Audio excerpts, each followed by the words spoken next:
Hey guys, this is National Master Kevin Yang back at it with another video. So, in this game, I play against Runinja again, and this is what is called the Queen's Gambit.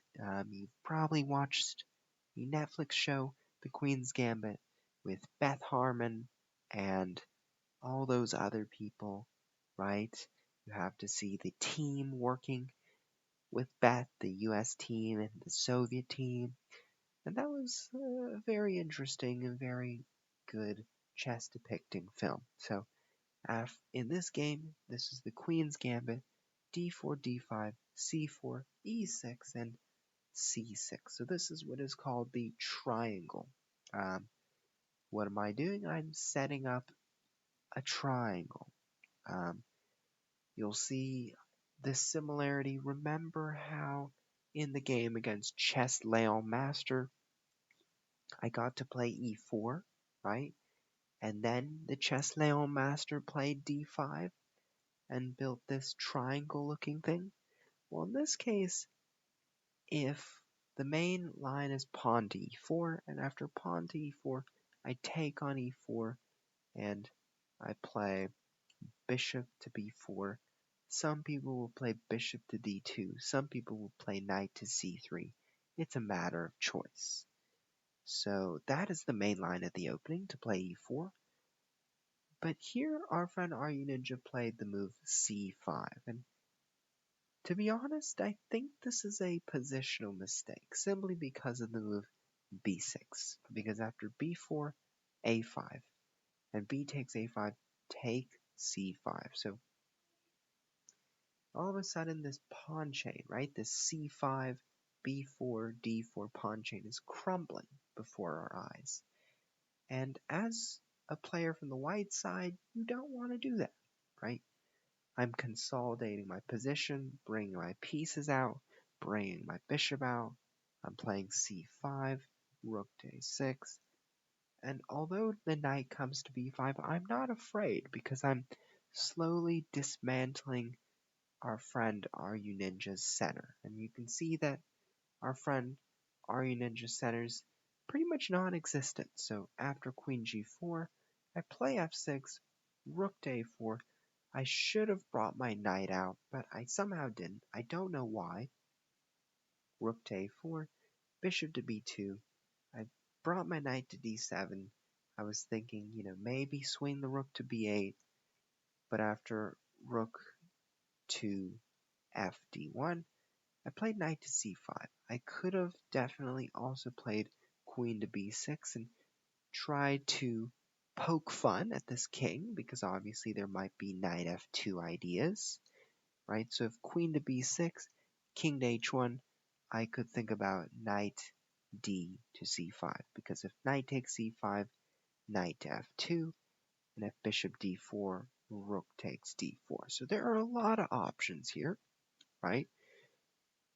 But here I play knight d to c5, and after knight to e1, I say queen to b6, and after bishop d4, I have a tactic here. Rook takes d4. You might not find the follow-up, but rook takes d4, knight to b3. These two guys looking really poor. I'm feeling really bad for them. So after knight to f3, here is where my benefit is. Knight takes d4. I am still threatening discovered check after here, right? And if king to f1, which was played in the game, knight takes f3, because after queen takes, knight fork. And if pawn takes, checkmate. So there are a lot of benefits to tricky knights. So in the game, this happened. Queen here just gobbled up all the pawns and checkmated Runinja. So what really was the moral of the story here, and why did our friend Runinja lose the game? Well, the simple answer is one move: don't play c5.